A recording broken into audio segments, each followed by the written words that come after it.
Hi mga kalutong tinapay, samahan nyo naman ako sa isang bakery vlog. Madalian lang naman to. Gumawa tayo dito ng pistachio macarons, ng brazo de Mercedes. Diga nga ako kanina ay gumamit nung nasa bodysuit na camera. Bisit na bisit ako, oo. So, gumawa rin tayo dito ng mga pa-order natin na pianono. So, dyan, syrup lang ako ng sugar, pinaabot ko ng 119 degrees Celsius. Then, nung nasa 110 degrees Celsius na yan, inuna ko ng i-whip yung egg whites. Then, unti-unti ko nang sinalin yung ating sugar syrup. Ang dami-dami sa inyo nagre-request ng recipe ng macaroons. Ay, tsaka na, oo. Ay, share ko naman 'to. Hintayin natin yung oven ko, yung Unox, para maganda-ganda lalo yung luto. So, nung naging okay na yung meringue natin, eto na yung pistachio. Okay lang naman sa akin yung lasa nung almonds. Kaya lang, kung hindi pa kayo nakakatikim ng macaroons na gawa sa pistachio nuts, ay naku, sobrang sarap. And i-try nyo din doon sa mga gumagawa. So, ayan, finold ko na yung powdered sugar, yung ground natin pistachio nuts, and yung meringue. Madali lang naman gumawa ng macarons. Technique lang yan, at saka pinakamahirap dyan ay yung baking time para sa akin. So, yan, fold lang. Medyo mangalay yan kasi medyo matagal tayo mag-fold. May dala ko nito nung event nung Pilmi ko sa Ayala Mall. Oo, pinatikim ko sa kanila tapos ang dami nagbilihan kasi sobrang sarap nga daw talaga. Ang pinapalaman ko dito ay pistachio paste din, yung homemade ko din. So, masarap talaga yun.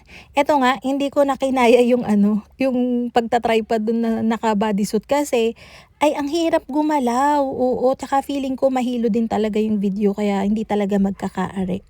So, ayan, pinype ko na yung mga macarons natin. I-share ko din naman talaga yung recipe nito. Bubuelo lang ako kasi ang dami ko pa din trabaho hanggang ngayon. Yung ating ambagan nga, abetin ko talaga yung next week. Tapusin na natin yung next week kasi ay nakakahiya din naman.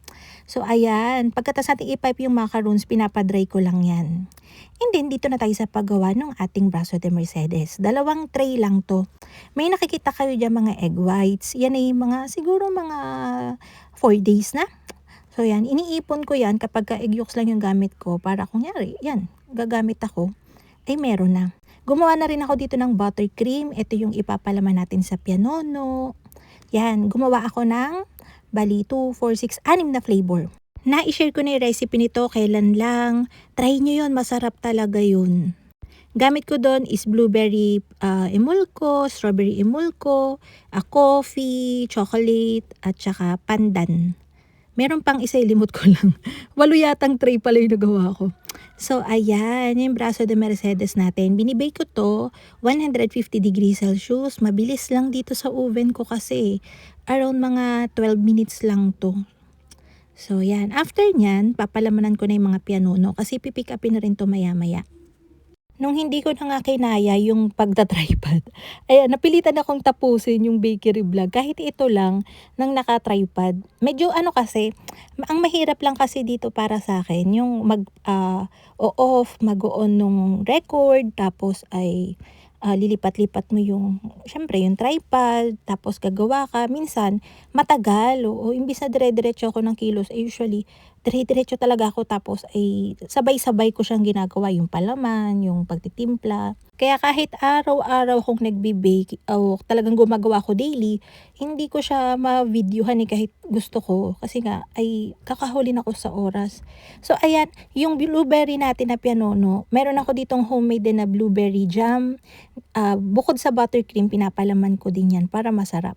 Tapos itong strawberry, hindi ako nakapagluto ng strawberry jam. So, ang nilagay ko dyan is yung donut filling ng Baking in Home Depot, yung Chef's Delight na strawberry. Tig to 280 yata to per 2 kilograms na. So, tipid siya. Pwede rin yun sa pianono para iba-iba yung flavor nyo. So, yun nga, ang bilis na luto ng ating brazo de Mercedes. Ito na yun.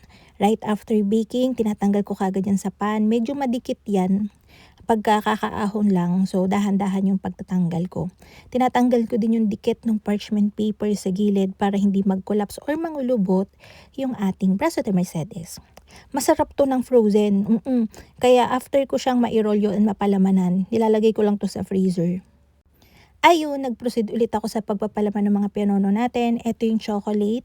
Ang gamit ko naman dito is chocolate fudge ng Chef's Delight din. Ewan ko, nasa 300 plus yata ito per 2 kilograms. Try nyo, masarap din naman talaga siya. Kadalasan talaga ang ginagawa ko sa mga bakery ko na yung mga cakes tsaka mga pastries na hindi ko na kailangang i-decorate ng malala. Kasi nga ay lagi akong dalian tapos ang dami-dami kong ginagawa. So medyo hassle kapagka masyadong kailangan ko pang bonggahan yung decoration.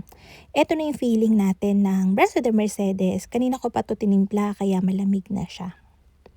Kaway-kaway sa mga baker diyan na talagang, alam niyo yun, yung talagang dire-diretso, yung tinatiyaga yung mga gawain, kahit madaming orders, kahit maraming klase ng ginagawa. Yun kasi yung mahirap yun yung matagal. Kesa dun sa isang klase lang yung gagawin, madali lang yun kasi hindi masyado maraming palaman, hindi ka masyado maraming ipiprepare compare sa ganito na araw-araw, madami kang klaseng ginagawa. Kasi yun yung matrabaho talaga.